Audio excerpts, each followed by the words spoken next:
Hello my dear students, welcome back again in another video. So first of all I welcome to all of you in your favorite YouTube channel The Physics Time. So good morning, good evening, good afternoon, जिस भी time आप मेरे को देख रहे हो उसी time के लिए. So let's start today's topic. अपना आज का जो टॉपिक है वो क्या है? ग्रेविटेशन. हम ग्रेविटेशन कर रहे हैं, अपना थर्ड चैप्टर है 9th क्लास का. तो ग्रेविटेशन जो है उसके बारे में हम डिटेल में पढ़ेंगे एक एक चीज़. सो वीडियो जो है बहुत इंटरेस्टिंग होने वाली है, बिल्कुल भी स्किप मत कीजिएगा. So let's starts. ग्रेविटेशन में हमने सबसे पहले क्या पढ़ना है? Universal law of gravitation. इसको न्यूटन्स लॉ ऑफ ग्रेविटेशन के नाम से भी जाना जाता है. न्यूटन्स लॉ ऑफ ग्रेविटेशन भी कह सकते हो आप, ठीक है ना. तो अब तक हम सेकंड चैप्टर में क्या पढ़ चुके हैं? सेकंड चैप्टर हमने पढ़ लिया है. सेकंड चैप्टर क्या है? Force and laws of motion, ठीक है ना. सेकंड चैप्टर क्या कहता है? What we have studied in previous chapter. हम पिछले चैप्टर में क्या पढ़ चुके हैं? We have studied in previous chapter that a force is necessary to move a object, ठीक है ना. किसी ऑब्जेक्ट को अगर आपने मूव करना है तो आपको फोर्स अप्लाई करना पड़ेगा, ठीक है ना. या तो उसको क्या करोगे? पुश करोगे या फिर क्या करोगे? पुल करोगे, ठीक है ना. तो यहाँ कंक्लूजन क्या निकलता है? यहाँ हम ये कंक्लूजन निकालते हैं, a force is necessary to produce motion in a body. अगर आप किसी भी बॉडी में मोशन प्रोड्यूस करना चाहते हो तो वहाँ पे फोर्स जो है वो क्या है? नेसेसरी है. फोर्स ज़रूरी है. Without force you can not produce motion. किसी भी बॉडी में आप मोशन प्रोड्यूस नहीं कर सकते, ठीक है ना. तो अब क्या देखना है हमने? देखिए जैसे ये एक बॉल है मेरे हाथ में, ठीक है. If I leave it here, अगर मैं इसको यहाँ पे छोड़ता हूँ, अगर यहाँ से मैं इसको छोड़ता हूँ तो क्या होगा? ठीक है, देखो क्या हुआ, इसमें मोशन आया, ठीक है ना. मोशन आया मतलब आपके माइंड को क्या हिट करना चाहिए? मोशन आया, इसका मतलब क्या है? यहाँ पे क्या लगा होगा? फोर्स लगा होगा. सीधा ही समझ में, फोर्स लगा और ये नीचे की तरफ भागी. लेकिन मैंने तो फोर्स अप्लाई नहीं किया, मैंने तो लगाया नहीं. तो किसने लगाया? मैंने जब यहाँ से इसको छोड़ा तो मैं फोर्स अगर लगाता या तो फिर मैं फोर्स ऐसे लगाता या ऐसे लगाता. ऐसा कोई एक्शन मैंने किया ही नहीं. मैंने तो सिर्फ यहाँ से सिंपली इसको यहाँ से छोड़ दिया और ये अर्थ की तरफ गिरती है. तो फोर्स इसके ऊपर किसने लगाया? इसमें मोशन अगर प्रोड्यूस हुआ है, मोशन अगर आया है तो किसके कारण? किसी फोर्स के कारण. तो वो फोर्स लगाने वाला कौन है? वो एजेंट कौन है? तो वो एजेंट है अर्थ, क्योंकि अर्थ ने इसको खींचा है, अर्थ की तरफ एक फोर्स लगा है, ठीक है. तो यहाँ पे हम इसकी छोटी सी डेफिनेशन बना देते हैं. If I leave A ball और ए स्टोन, कोई भी चीज़ अगर आप यहाँ से छोड़ते हो, then it fell towards the earth, यह अर्थ की तरफ गिरती है, ठीक है. And the earth exerts a force on it which is called gravitational force of earth या फोर्स ऑफ ग्रेविटी, ठीक है ना. आप कुछ भी मान सकते हो, फोर्स ऑफ ग्रेविटी कह सकते हो आप, ग्रेविटी ऑफ अर्थ या gravitational force of earth. So gravitational force is so important. Gravitational force बहुत ज़्यादा इम्पोर्टेंट है, ठीक है ना. तो आज हम इस चैप्टर में ग्रेविटेशन के बारे में ही पढ़ने वाले हैं. तो ये ग्रेविटेशनल फोर्स इतना इम्पोर्टेंट है तो लगता कहाँ पे है? क्वेश्चन क्या होना चाहिए आपका? लगता कहाँ पे है? तो मेरा आंसर क्या है? ये हर जगह लगता है. ग्रेविटेशन का फोर्स हर जगह लगता है, ठीक है ना. हमारा एग्जिस्टेंस अगर अर्थ के ऊपर है, अगर हम अर्थ के ऊपर टिके हुए हैं तो किसके कारण? ग्रेविटेशन फोर्स के कारण, ग्रेविटी ऑफ अर्थ के कारण. अर्थ की ग्रेविटी है वो हमारे को पकड़े हुए है. अगर आप बेंच पे या कहीं पर भी बैठे हुए हैं, लेटे हुए हैं, खड़े हुए हैं, आप किसके कारण खड़े हुए? अर्थ के ऊपर. अर्थ के ऊपर आप फोर्स ऑफ ग्रेविटी, अर्थ ने आपको खींचे हुए, अर्थ आपको नीचे की तरफ अट्रैक्ट किए हुए है, उसके कारण जो है आप खड़े हो, ठीक है.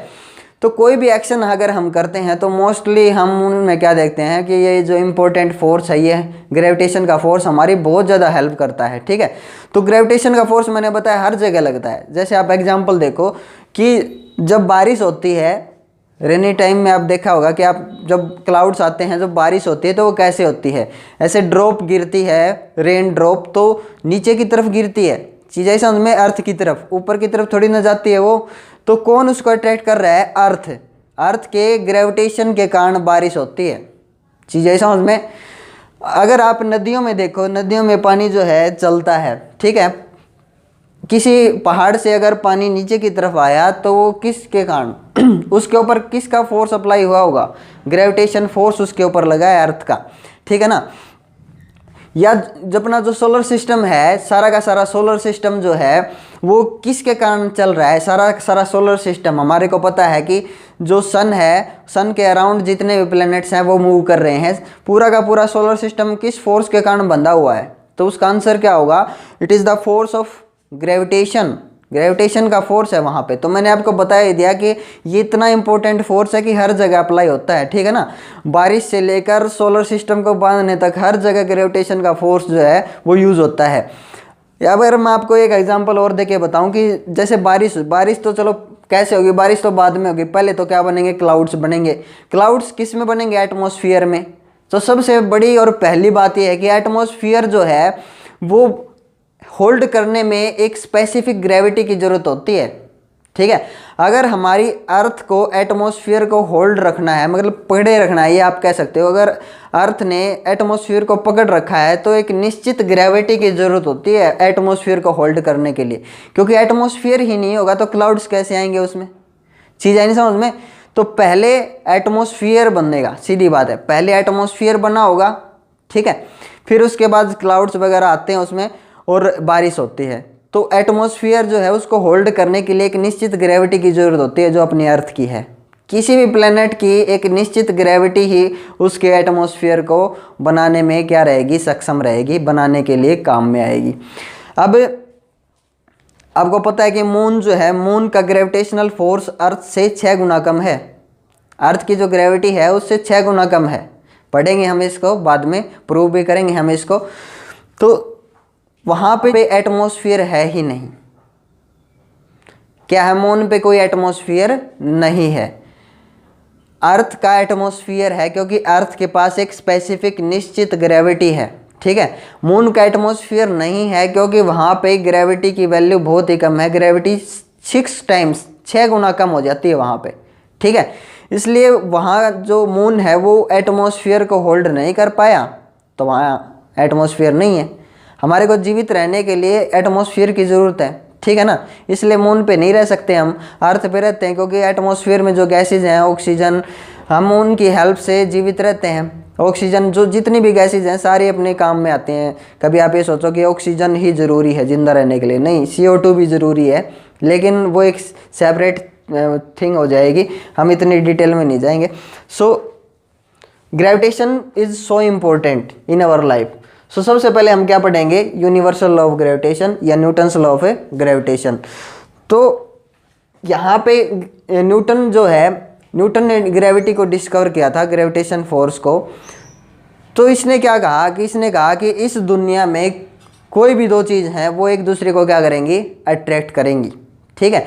तो मैं आपको पहले बता देता हूँ, इसने जो फोर्स निकाला कि दो ऑब्जेक्ट के बीच कितना फोर्स लगेगा अट्रैक्शन का। न्यूटन्स लॉ जो है वो केपलर्स लॉ की हेल्प से बना है। न्यूटन ने जो लॉ दिया था वो केपलर के लॉज का यूज़ करके दिए थे, ठीक है ना। मैं आपको बता दूं पहले कि न्यूटन का जो जन्म है वो 1642 में हुआ था, 1642 में। और केपलर जो था, केपलर ने उससे पहले 3 लॉ दे दिए थे अपने, ठीक है ना। और केपलर के लॉज भी पढ़ने हैं हमने आज।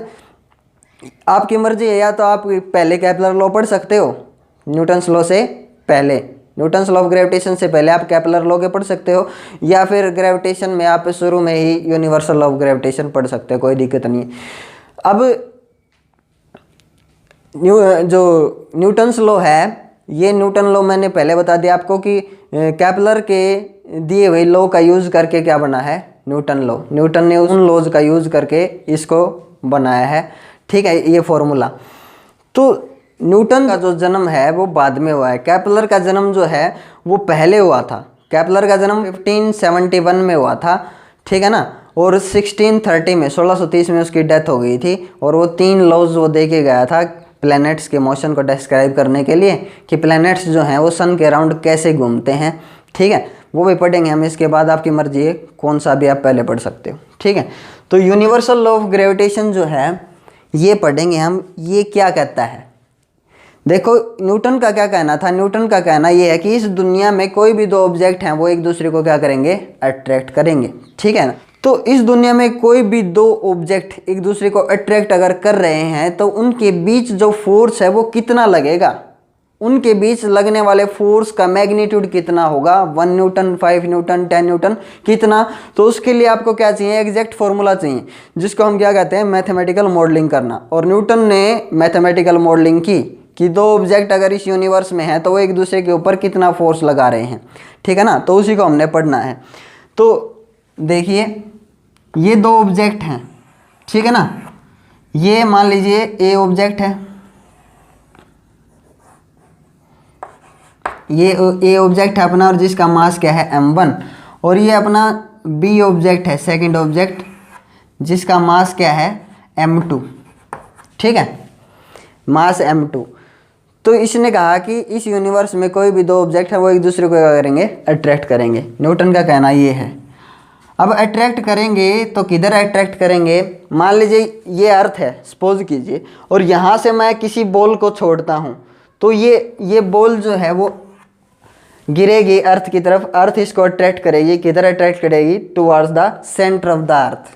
किधर अट्रैक्ट करेगी, towards the centre of the earth, earth के सेंटर की ओर। कोई भी चीज़ जो है, कोई भी प्लेनेट सेंटर की तरफ अट्रैक्ट करता है, ठीक है ना, टुवर्ड्स द सेंटर। अब देखिए इन दो ऑब्जेक्ट्स के बीच जो है वो फोर्स कितना लगेगा, वो न्यूटन ने कैसे बताया।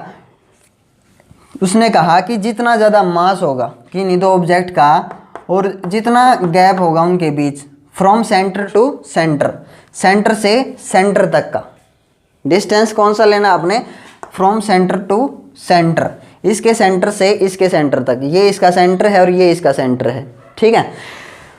और डायरेक्शन ऑफ फोर्स किधर होगी, along the line joining between the centres, ठीक है ना, line joining between the centre of the to planet. देखो लाइन जॉइन तो यही हो रही है ना, सेंटर से सेंटर, तो इस लाइन पे फोर्स अप्लाई होगा, ठीक है।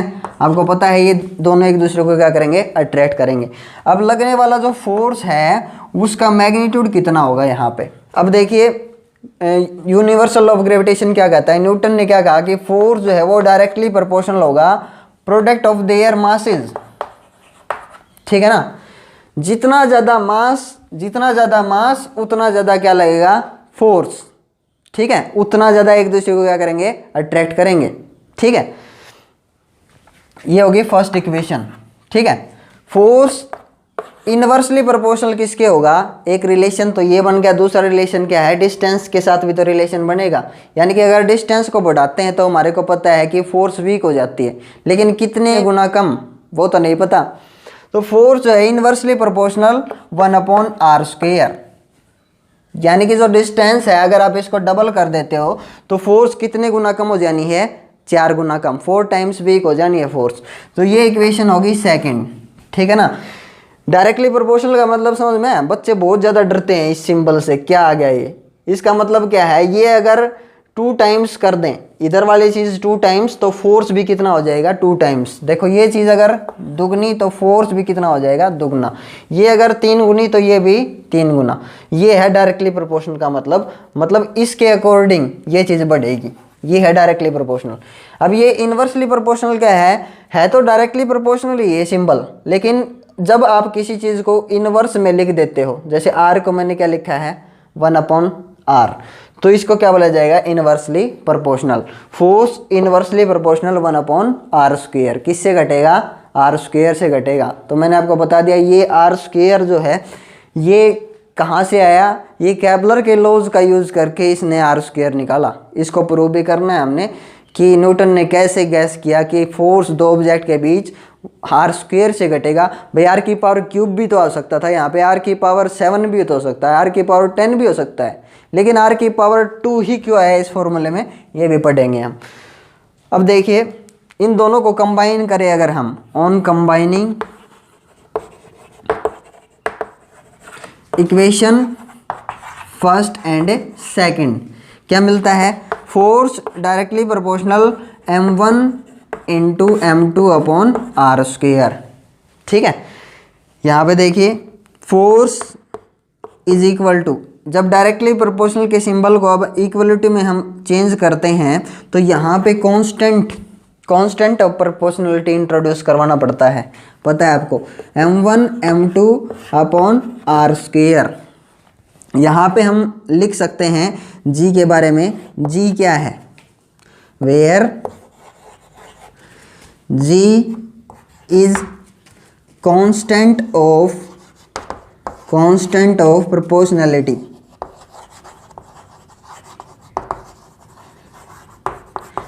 constant of proportionality which is called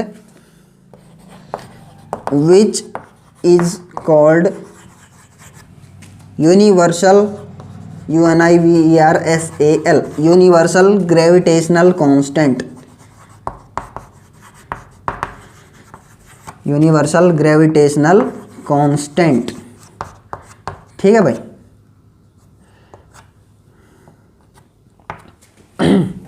ठीक है। इस जी को क्या कहा गया, यूनिवर्सल ग्रेविटेशनल कांस्टेंट, यानी कि इसकी वैल्यू जो है वो पूरे यूनिवर्स के लिए क्या रहने वाली है, कांस्टेंट, पूरे यूनिवर्स में चेंज नहीं होगी, वो चीज़ क्या कहलाएगी, यूनिवर्सल कांस्टेंट। ग्रेविटेशन के लिए है इसलिए क्या कहा गया, ग्रेविटेशनल कांस्टेंट। चीज़ है समझ में। अब इसकी वैल्यू जो है वो हम 1 करना चाहते हैं, मैंने आपको पहले चैप्टर में बताया था, हम इस जी को हटाना चाहते हैं लेकिन मजबूरी है, हम यहाँ से हटा नहीं पाएंगे इसको। क्यों नहीं हटा पाएंगे, क्योंकि हमने फोर्स की यूनिट पहले बना रखी थी न्यूटन, मास के लिए यूनिट बना रखी थी हमने केजी, डिस्टेंस के लिए यूनिट बना रखी है ना। तो इस इक्वेशन में कोई भी क्वांटिटी पहली बार इंट्रोड्यूस नहीं हुई है, सारी की सारी पहले इंट्रोड्यूस हो चुकी हैं। पहली बार का मतलब कोई नई नहीं है, यहाँ पे सारी की सारी ओल्ड हैं, ठीक है। तो यहाँ इसलिए हम जी की वैल्यू को 1 नहीं कर सकते, और न्यूटन भी इस जी की वैल्यू को 1 नहीं कर सका, और इस जी की वैल्यू को फाइंड आउट भी नहीं कर सका कि कितनी वैल्यू होगी इसकी।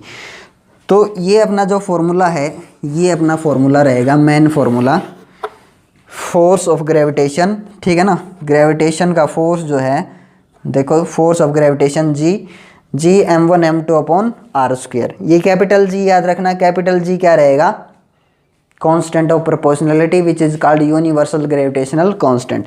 तो न्यूटन तो इसकी वैल्यू नहीं निकाल पाया, तो किसने निकाली, बाद में कैवेंडिश ने आके इसकी वैल्यू को फाइंड आउट किया। कैवेंडिश एक्सपेरिमेंट आप +1 में पढ़ेंगे, लैब में उसने एक्सपेरिमेंटली प्रैक्टिकली इसकी वैल्यू को फाइंड आउट किया, और इसकी वैल्यू कितनी आई, जी की वैल्यू आई 6.67 इंटू 10⁻11, ठीक है, 6.67 इंटू 10⁻11 न्यूटन मीटर स्क्वायर पर केजी स्क्वायर।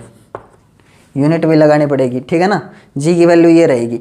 अब सर ये यूनिट कहाँ से आई, आप कहोगे सर यूनिट कहाँ से आई, यूनिट यहाँ से आई। इस फॉर्मूले से आप यूनिट भी निकाल सकते हो। देखो यूनिट देखते हैं इसकी,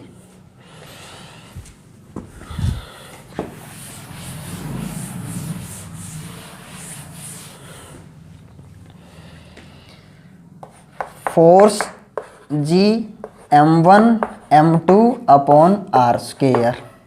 यूनिट देखिए, जी को इधर रखो, जी की हमने यूनिट निकालनी है, जी को इधर ही रखना है और इनको इधर ले जाओ, तो ये चीज़ पलट जाएंगी इधर जाके, F R square upon m1 m2, ठीक है ना। अब जी की यूनिट देखिए, जी की यूनिट क्या होगी, फोर्स की यूनिट, फोर्स की यूनिट क्या होगी, न्यूटन। डिस्टेंस की यूनिट क्या होगी, मीटर, तो मीटर और उसका square, metre square. Kg into kg, kg square, kg square, ठीक है ना। तो जी की यूनिट क्या आ गई, जी की यूनिट आ गई न्यूटन मीटर स्क्वायर पर केजी स्क्वायर। आप ऐसे लिख सकते हैं इसको, ठीक है ना, ऐसे डिवाइड में उसको पर लगा के लिखते हैं हम, पर केजी स्क्वायर। या अगर आप इसको हटाना चाहो तो यहाँ पे -2 भी लिख सकते हो, ये भी पर ही बोला जाएगा। न्यूटन मीटर स्क्वायर पर केजी स्क्वायर। केजी की वैल्यू देखो यहाँ पे कितनी है, पावर 2, और ऊपर जाएगी, ऊपर ले जाओ इसको, ऊपर ले जाओगे तो कितनी हो जाएगी, -2। तो आप ऐसे लिखो, ऐसे कैसे भी लिखो, आपकी मर्जी है, ठीक है ना, आपकी मर्जी है। अगर ऐसे लिखना चाहो तो ऐसे लिख सकते हो, ठीक है। हाँ, ये यूनिट रहेगी जी की, यूनिवर्सल ग्रेविटेशनल कांस्टेंट के लिए।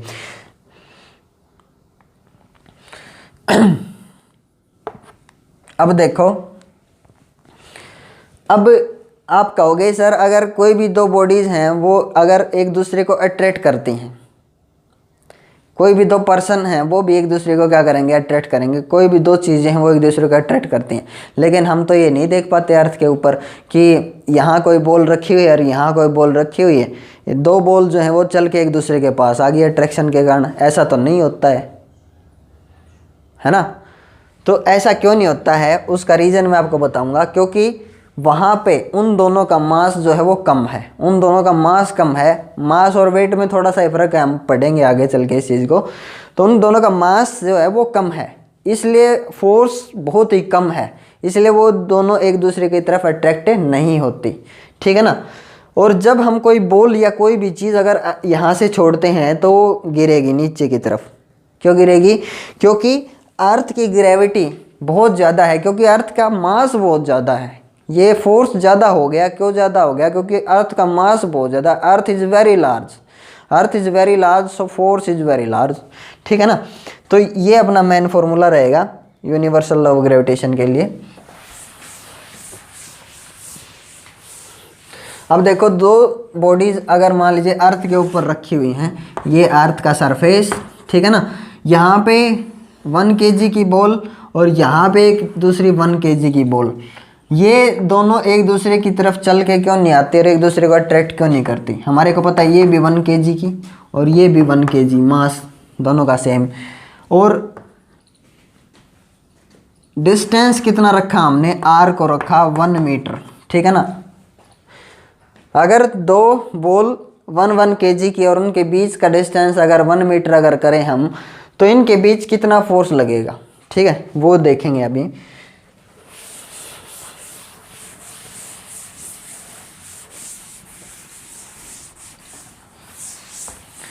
तो अगर आप इस यूनिवर्स में किन्हीं दो बॉडीज़ के बीच लगने वाला फोर्स अगर फाइंड आउट करना चाहते हो तो ये फॉर्मूला रहेगा, ठीक है ना। अगर आप सन के और अर्थ के बीच फोर्स निकालना चाहते हो तो भी यही फॉर्मूला लगेगा। Mass of the sun, mass of the earth, m1 m2 का मतलब ये है, ठीक है ना, और उनके बीच का डिस्टेंस।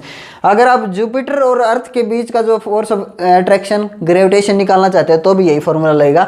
मास ऑफ जुपिटर रखो, मास ऑफ अर्थ रखो और बीच में क्या रखो? उनका डिस्टेंस नीचे, ठीक है। फोर्स निकालना है हमने इन दोनों के बीच का, तो जी की वैल्यू हमारे को पता है 6.67 इंटू 10⁻⁻11, ठीक है।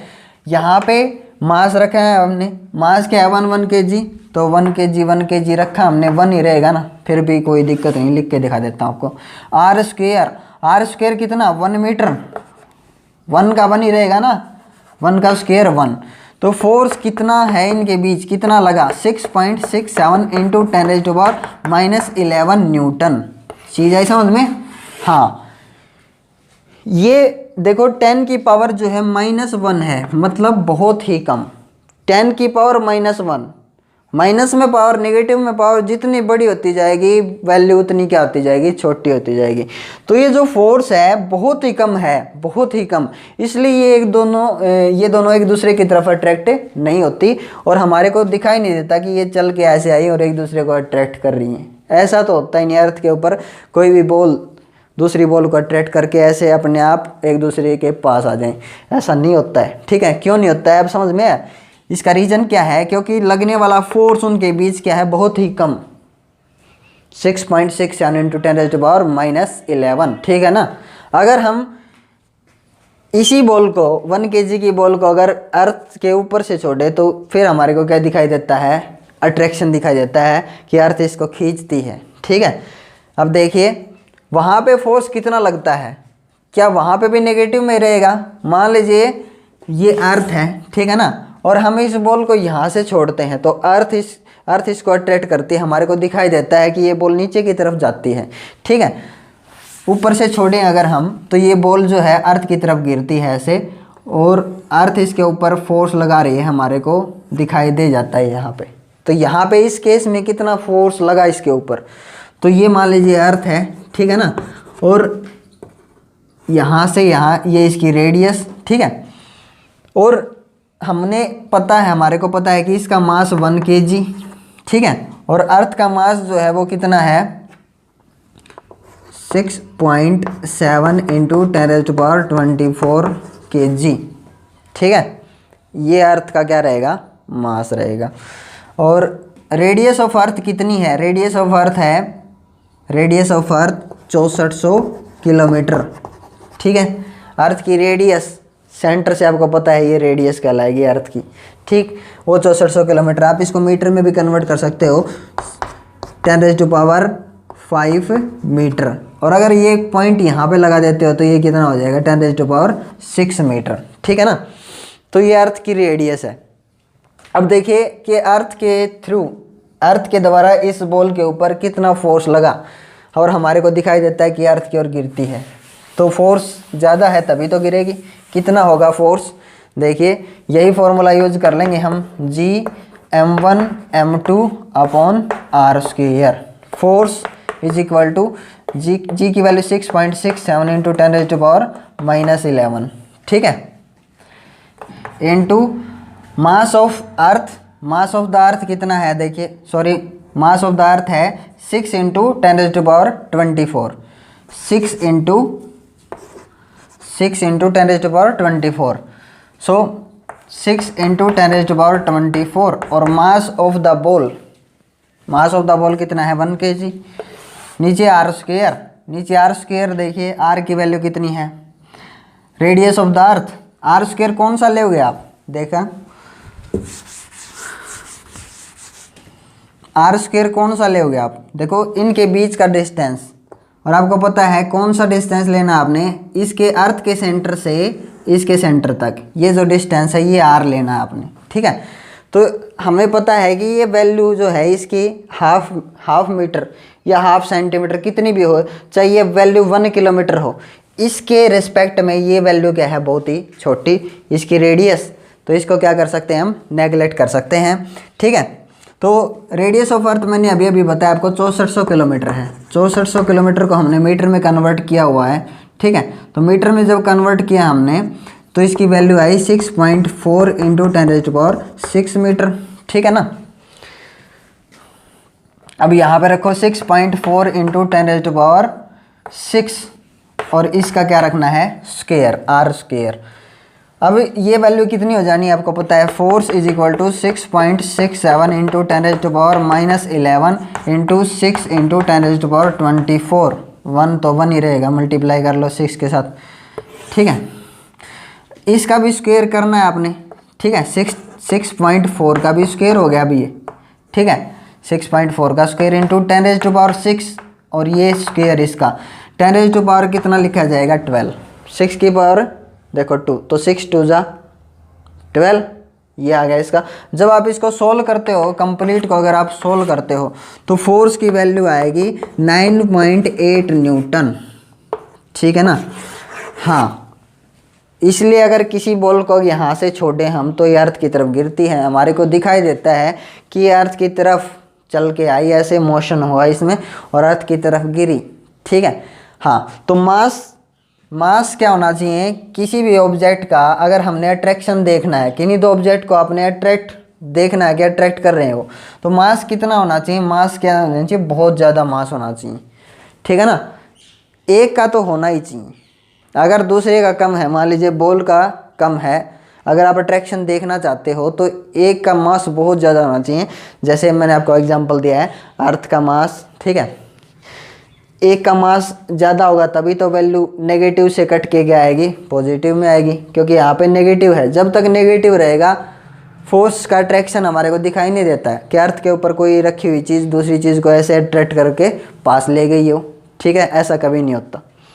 तो अब करते हैं हम Kepler's laws of planetary motion. So Kepler's laws of planetary motion का मतलब क्या है, Kepler gave 3 laws to describe the motion of the planets. Kepler ने प्लैनेट्स के मोशन को डिस्क्राइब करने के लिए 3 लॉ दिए थे, जिनमें पहले 2 लॉ जो हैं वो उसने 1609 में ही दे दिए थे। ठीक है, 1609 में अपने पहले 2 लॉ दे दिए थे, और तीसरा लॉ देने में उसको पूरे 10 साल लगे। सो थर्ड लॉ जो है वो ठीक 10 साल बाद पब्लिश किया उसने। सो मैं आपको बताऊं, सबसे पहले केपलर जो था वो 16th सेंचुरी एस्ट्रोनॉमर कहलाता है। 16th सेंचुरी का एस्ट्रोनॉमर क्यों कहा जाता है उसको? क्योंकि उसका जन्म 16th सेंचुरी में हुआ था, उसका बर्थ 16th सेंचुरी का था। 1571 में केपलर का जो जन्म है वो हुआ था, ठीक है। 1571 में केपलर का जन्म हुआ था और ये जो है वो जब 6 साल का था, अप्रोक्सीमेट 1576 या 77 की बात है, तब इसने एक बहुत बड़ा कॉमेट देख लिया था। तो कॉमेट को जब देखा इसने, ऐसे कॉमेट का पता ना आपको, धूमकेतु जिसको बोलते हैं, तो इसके जो मन में जो है वो एस्ट्रोनॉमी के प्रति लाइफ लॉन्ग लव पैदा हो गया। ये बहुत ज़्यादा आकर्षित हो गया उस टाइम पे। तो उसी टाइम से इसने जो है ये सोच लिया था कि मैं एक बहुत बड़ा एस्ट्रोनॉमर बनूंगा, ठीक है ना, कि मैं ये देखूंगा कि जो सूरज चांद सितारे हैं इनके पीछे का रहस्य क्या है। मतलब इसके मन में ये जिज्ञासा थी जानने की। सो फर्स्ट लॉ क्या बताता है हमारे को, वो पढ़ना है हमने। और इन्हीं 3 लॉज का यूज़ करके मैक्सिमम, ठीक है, इन्हीं लॉज का यूज़ करके न्यूटन ने अपना इनवर्स स्क्वायर लॉ दिया कि फोर्स जो है वो आर स्क्वायर से घटेगा, ठीक है। सो सबसे पहले हम पढ़ेंगे केपलर फर्स्ट लॉ क्या कहता है। देखिए, Each planet revolves around the sun in elliptical orbit, in an elliptical orbit. ठीक है, with the sun situated at one of the two foci. ठीक है, foci क्या है? Foci is plural of, foci is the plural of focus. ठीक है। Focus आपको पता है सिंगुलर है और उसका प्लूरल क्या कहलाएगा? फोकी। एक वचन और बहुवचन आपको पता है, ठीक है। तो ये कहता क्या है, मैं आपको समझाने की कोशिश करता हूँ। केपलर फर्स्ट लॉ का देखो दूसरा नाम भी है, अभी आपको समझ में आ जाएगा। केपलर फर्स्ट लॉ का सेकंड नाम क्या है? Law of orbits.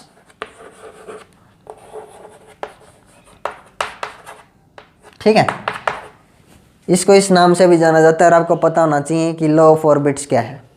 अभी आपको समझ में आ जाएगा। यहाँ पे ये क्या कहता है कि each planet revolves around the sun in an elliptical orbit. कोई भी प्लेनेट है, मान लीजिए ये प्लेनेट है, ठीक है, ये सन के अराउंड, मान लीजिए यहाँ पे क्या है? सन। तो ये सन के अराउंड जो है वो इलिप्टिकल ऑर्बिट में चक्कर लगाता है, रिवॉल्व करता है, ये चीज़ है। आगे क्या कहता है ये? With the sun situated at one of the two foci. ये कहता है कि इसके 2 फोकस होंगे, F1 और ये फोकस क्या है? F2। ठीक है, देखो थोड़ा अच्छे बनाते हैं इसको अच्छे से। इसने क्या कहा कि किसी एक फोकस पर कौन बैठा होगा? सन। 2 फोकस हैं F1 और F2, या तो इस पे सन हो सकता है या इस पे सन हो सकता है। और कोई भी प्लेनेट अगर चक्कर लगाएगा तो वो इलिप्टिकल ऑर्बिट में चक्कर लगाएगा। देखो इलिप्टिकल ऑर्बिट, इलिप्टिकल बना कहाँ से? इलिप्स। इलिप्स क्या होता है? बेसिकली आपको पता है कि एक सर्कल जो है, सर्कल में एक सेंटर होता है सिर्फ। परफेक्ट रेडियस से अगर कोई ऑब्जेक्ट घूमता है तो वो परफेक्ट सर्कल कहलाएगा और इसका एक ही सेंटर होता है, इसका एक ही फोकस होता है, आप ये भी कह सकते हो, ठीक है ना। अगर आप इसको ऐसे थोड़ा सा ऐसे स्क्वीज कर दो ऐसे, ठीक है, तो क्या बन जाता है? ओवल शेप में आ जाता है। अंडे की शेप जो है वो क्या कहलाएगी? इलिप्स। ठीक है ना। आपको पता है कि इसमें सिर्फ एक ही सेंटर होता है और इलिप्स में कितने सेंटर होंगे? 2 सेंटर होंगे। उनको क्या कहा गया? फोकस कहा गया भाई, ठीक है ना। आप ये एक्सपेरिमेंट घर पे भी कर सकते हो। देखो मैं आपको बताता हूँ कि अगर आप किसी एक जगह पे 2 पिन गाड़ दो, 2 पिन गाड़ दिया आपने और यहाँ एक धागा जो है वो आपने बांध दिया, ठीक है, एक धागे को आपने बांध दिया यहाँ एक इस पिन से और दूसरी पिन से। अगर आप यहाँ पे उंगली डाल के ऐसे घुमाते हो तो परफेक्ट सर्कल नहीं बनने वाला। यहाँ पे उंगली डाल के आपने घुमाया तो कुछ ऐसा पाथ बनेगा, यानी कि इलिप्टिकल पाथ बनेगा। यहाँ पे इलिप्टिकल ऑर्बिट है ये चीज़, ऐसा समझ में।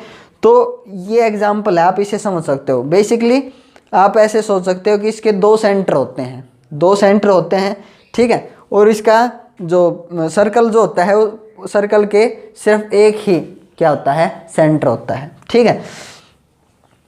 तो आप यहाँ पे समझ में आया होगा आपको कि केपलर फर्स्ट लॉ जो है वो क्या बताता है।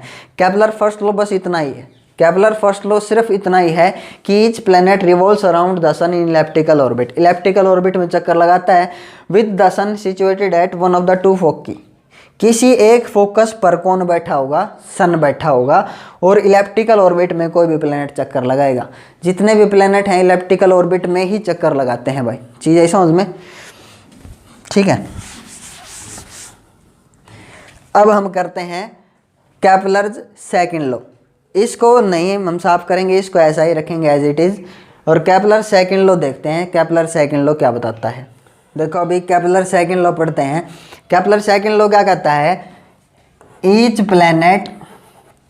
Planet revolves around the sun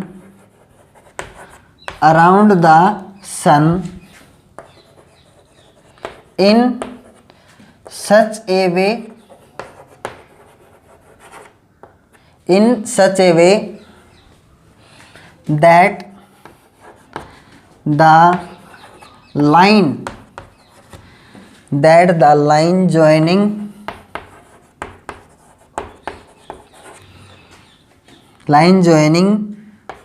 from the center of the sun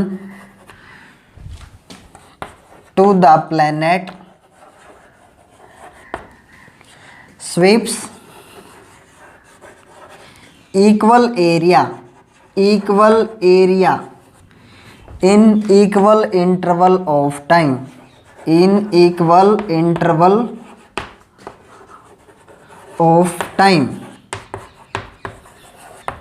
याद भी हो जानी चाहिए आपको साथ के साथ। देखिए क्या कहता है केपलर सेकंड लॉ, और केपलर सेकंड लॉ का नाम मैं लिख देता हूँ। केपलर सेकंड लॉ का दूसरा नाम क्या रहेगा, लॉ ऑफ एरियाज भी बोल सकते हैं हम इसको, या केपलर सेकंड लॉ भी बोल सकते हैं। अभी आपको समझ में आएगा कि ये नाम जो है इसको क्यों दिया गया है।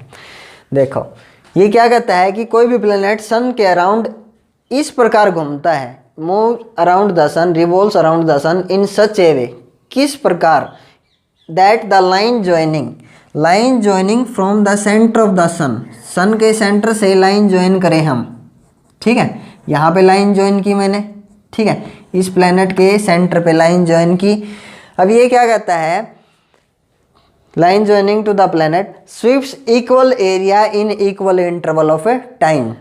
अब देखो ये क्या करता है, ध्यान से मान लीजिए ये प्लेनेट यहाँ पे था, पहले ये प्लेनेट यहाँ पे था और 30 डेज में ये यहाँ से यहाँ पहुँच गया।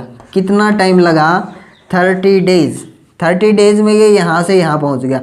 तो अगर हम लाइन ज्वाइन करें from the centre of the sun to the centre of a planet, तो क्या कहता है कि इक्वल टाइम में इक्वल एरिया स्वाइप करेगा। अच्छा 30 डेज में यहाँ पे ये इतना डिस्टेंस कवर कर गया, ठीक है। हमने दोनों पोजीशंस को सन के सेंटर से ज्वाइन कर दिया, ठीक। अब ये यहाँ पे चलता हुआ यहाँ पे आया इधर, ठीक है, और यहाँ इतना डिस्टेंस कवर कर गया ये 30 डेज में। क्या देखा हमने कि यहाँ पे डिस्टेंस ज़्यादा कवर किया इसने, यहाँ पे स्पीड बढ़ गई होगी तभी तो डिस्टेंस ज़्यादा कवर किया, सीधा सीधा सोच सकते हो आप। तो यहाँ पे हम सेंटर से सेंटर पे लाइन ज्वाइन करें हम इन दो पोजीशंस के लिए, ठीक है ना। तो 30 डेज में ये जो एरिया कवर किया है इसने, ये एरिया भाई आप सोचो, ये ए बी, ये ए डैश बी डैश पोजीशन, और ये रहेगा ओ पॉइंट, ठीक है।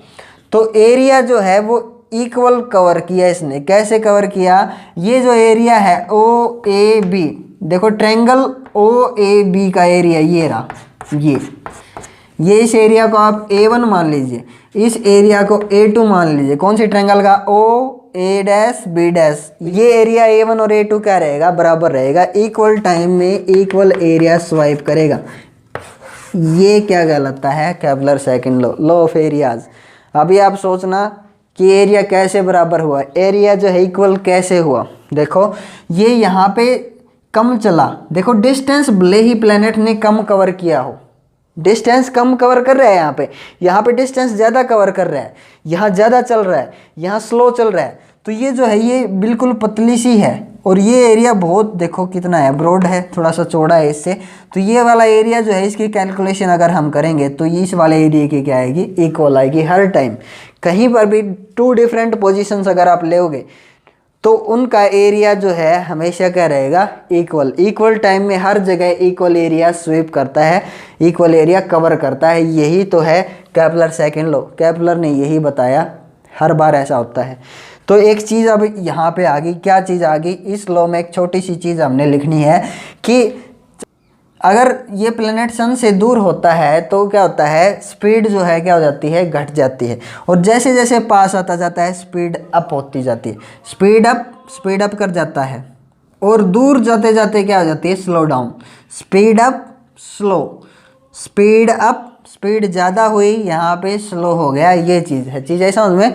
जब कोई भी प्लेनेट सन के पास आएगा तो स्पीड इंक्रीज हो जाएगी, उसकी स्पीड इंक्रीज कर जाएगा और दूर जाते जाते स्लो डाउन, फास्ट स्लो, ये प्रोसेस है, ये है सेकंड लॉ। इसलिए जब इक्वल टाइम में इक्वल एरिया स्वाइप करता है, इसलिए इसका दूसरा नाम क्या है, लॉ ऑफ एरियाज। ये भी आपको पता होना चाहिए। तो एक चीज़ यहाँ पे लिख देते हैं हम, speed of the planet, speed of the planet is further great from the sun।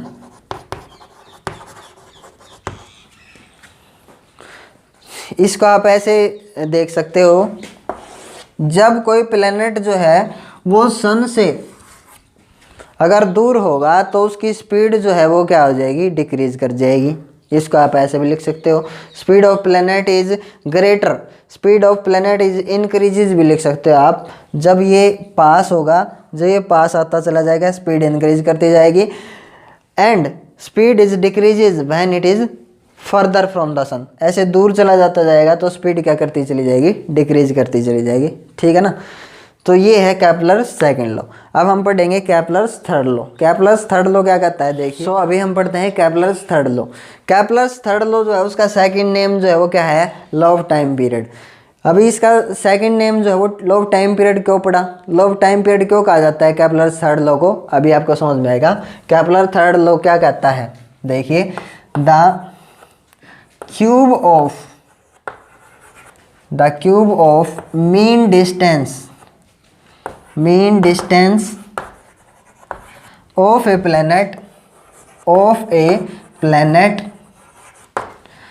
from the sun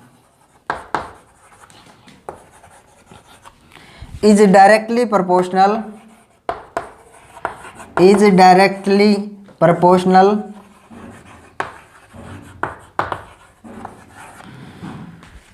to the square of time period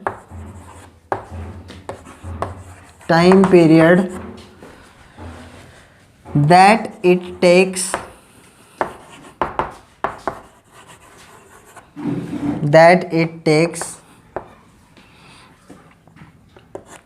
to move around the sun।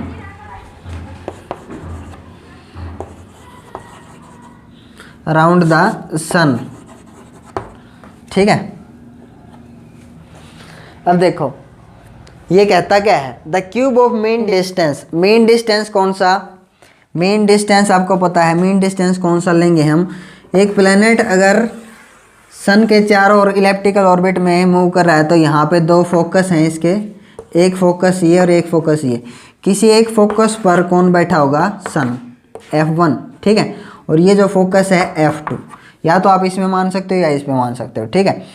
तो जब ये चक्कर लगाता है तो मेन डिस्टेंस कौन सा, एवरेज डिस्टेंस क्यों बोला इसने, क्योंकि चक्कर लगाते हुए एक बार प्लेनेट जो है सन से बहुत दूर हो जाता है और एक बार सन के बहुत पास हो जाता है। तो ये वाला जो डिस्टेंस लेना है हमने या ये वाला डिस्टेंस लेना है, कौन सा लें, तो इनका क्या लेंगे, एवरेज। देखो ये वाला डिस्टेंस निकाला और ये वाला निकाला, दोनों को 2 से डिवाइड कर दिया ऐड करके, तो वो क्या आ जाएगा, एवरेज डिस्टेंस। उसी को क्या कहा है, मीन डिस्टेंस। तो मीन डिस्टेंस मीन डिस्टेंस का क्या करना है अपने cube. The cube of mean distance of a planet from the sun is directly proportional to the square of time period. Time period का क्या करना है स्क्वायर। जब ये सन के अराउंड चक्कर लगा रहा है तो कुछ टाइम लगेगा, उस टाइम का क्या करना है स्क्वायर करना है, ठीक है ना। तो यही है केपलर्स थर्ड लॉ। अब देखिए अभी इसको समझाने की कोशिश करता हूँ मैं कि r cube directly proportional T square जो है वो क्या बताता है। ठीक है, देखो r cube directly proportional T square क्या मतलब है इसका। तो देखिए एग्जाम्पल के थ्रू हम समझने की कोशिश करते हैं कि ये लॉ क्या है। सिर्फ समझना है, एग्जाम्पल मान रहे हैं हम।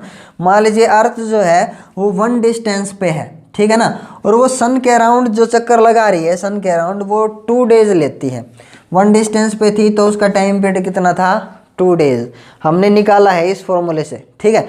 और अगर डिस्टेंस उसका मान लीजिए क्यूब के अकॉर्डिंग होता है। क्यूब के अकॉर्डिंग होने का मतलब क्या है कि अगर डिस्टेंस क्यूब हो जाए, मान लीजिए कोई प्लेनेट यहाँ पे 1 गुना दूर है, मान लीजिए अर्थ के लिए हमने क्या माना है 1 गुना दूर, और वही प्लेनेट अगर क्यूब हो जाता है, क्यूब का मतलब 3 गुना ज़्यादा दूर, 1 का क्यूब अगर 1 ही रहेगा वैसे तो हम अगर समझे तो, लेकिन अगर हम क्या माने कि 1 गुना है तो अगर हम उसका क्यूब करें, मान लीजिए कोई डिस्टेंस जो है वो 3 गुना बढ़ जाए, किसी प्लेनेट का डिस्टेंस क्या हो जाए 3 गुना बढ़ जाए, ठीक है ना, तो उसका जो टाइम पीरियड है, जो पहले जो टाइम पीरियड था 1 गुना में, तो अब जो टाइम पीरियड है वो कितना लगेगा, अब टाइम पीरियड का क्या हो जाएगा स्क्वायर हो जाएगा। कोई भी आप सोच सकते हो इस चीज़ को। अगर कोई प्लेनेट मान लीजिए अर्थ है वो 1 गुना दूर थी सन से और चक्कर लगा लेती थी 2 दिन में, और कोई प्लेनेट अब अगर क्यूब डिस्टेंस पे हो जाए, उसी डिस्टेंस का क्यूब, ठीक है, मान लीजिए 2 अगर होता है यहाँ पे, 2 अगर मान लेते हो अगर आप यहाँ पे, तो 2 का क्यूब कितना लिखा जाएगा 8, ठीक है।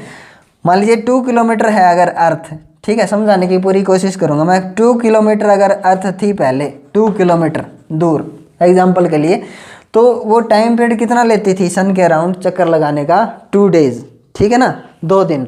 और अगर कोई भी प्लेनेट इसके क्यूब डिस्टेंस पे आ जाए, कोई प्लेनेट 2 किलोमीटर की जगह अब 8 किलोमीटर दूर से ऐसे घूम रहा है, तो उसका टाइम पीरियड जो है वो बढ़ेगा किसके स्क्वायर से। पहले जो टाइम पीरियड था उसका क्या लगेगा अब स्क्वायर लगेगा। ये है थर्ड लॉ, चीज़ है समझ में, ये है केपलर्स थर्ड लॉ, ठीक है। अभी इसको आगे सोल्व करते हैं हम। देखो r cube is equal to, इसको इक्वलिटी में चेंज करते हैं, ठीक है, और एक कांस्टेंट ऑफ प्रोपोर्शनलिटी इंट्रोड्यूस करवाना पड़ेगा हमारे को। ये क्या कहलाएगा constant of proportionality T square. अब आर क्यूब, टी को नीचे ले आओ, T square is equal to K, ठीक है ना। R cube upon T square किसके बराबर है कांस्टेंट के बराबर।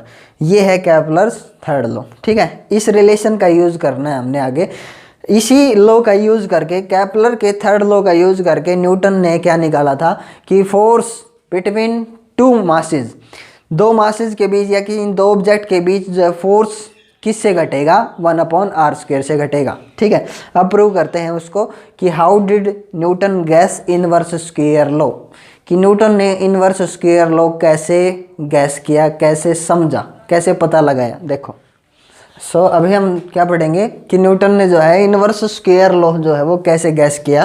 देखो न्यूटन ने कैसे फाइंड आउट किया कि जो फोर्स है वो 1/r² से ही घटेगा।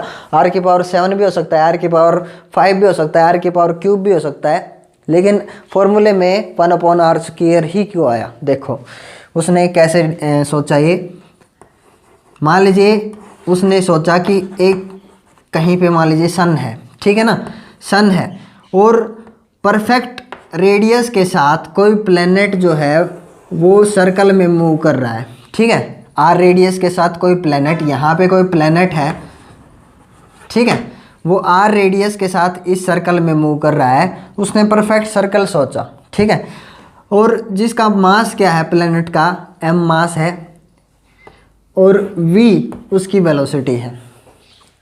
देखिए उसने क्या सोचा, if a planet of mass m with velocity v and with a constant radius is moving in a perfect circle, then the force applied by the sun will be, force जो है वो कितना लगेगा, फोर्स लगेगा कितना लगेगा, उसने कहा कि फोर्स लगेगा mv² अपॉन r। जो इन दोनों के बीच जो फोर्स है हम ये कह सकते हैं कि वो फोर्स जो है उसका मैग्नीट्यूड कितना होगा, फोर्स का मैग्नीट्यूड इसने बताया, फोर्स लगेगा mv² अपॉन r। ठीक है, ये मास ऑफ द प्लेनेट और वेलोसिटी ऑफ द प्लेनेट और ये क्या है, डिस्टेंस फ्रॉम द सन दिखाई दे रहा है आपको r।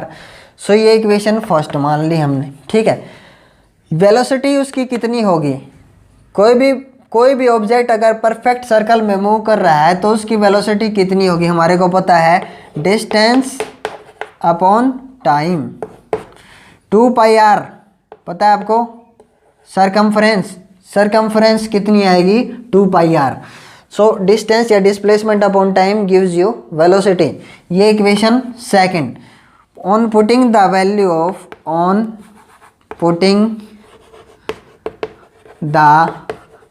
Value of equation second in first.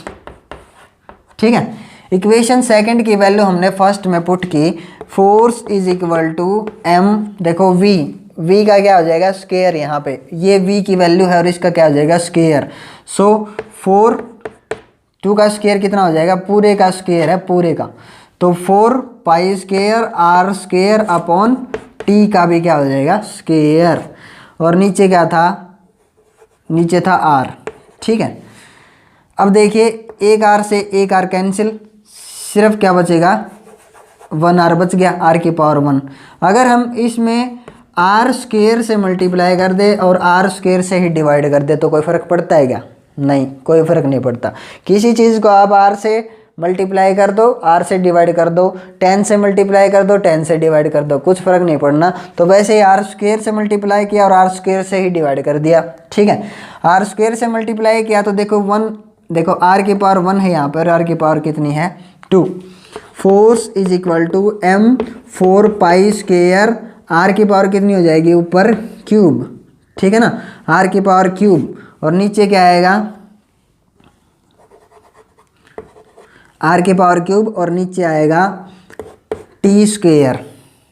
ठीक है, t² है ही, और एक क्या बच गया नीचे r² नीचे है, t² भी नीचे है। अभी हमने केपलर थर्ड लॉ में क्या पढ़ा है, केपलर थर्ड लॉ में यही रिलेशन था, r³ upon t² is equal to k। लिख देना आप यहाँ पे according to Kepler's third law कि r³ अपॉन t² जो है वो एक कांस्टेंट है, कांस्टेंट के बराबर है।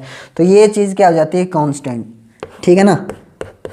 सो अब क्या बच गया m 4π² कांस्टेंट, और नीचे क्या है r²। देखो ये कांस्टेंट बन गया ना, तो कांस्टेंट आप लिख भी सकते हो, कोई दिक्कत नहीं। अगर आप यहाँ से रिमूव करो तो रिमूव भी कर सकते हो, कोई दिक्कत नहीं। अब देखिए मास ऑफ द प्लेनेट जो है घूमते हुए चेंज होगा कि कांस्टेंट रहेगा, कांस्टेंट रहेगा भाई। 4 is also a constant and pi is also a constant, all these things are a constant. So constant को अगर हटाते हैं तो क्या आ जाएगा, डायरेक्टली प्रोपोर्शनल का साइन।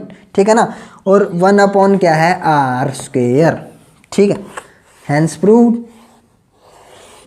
ठीक है, प्रूव हो गया कि जो फोर्स है वो किस से घटेगा, 1 अपॉन r² से घटेगा। अगर डिस्टेंस को डबल कर दोगे तो फोर्स कितने गुना कम हो जाएगी, 4 गुना कम। ठीक है, हैंस प्रूव्ड।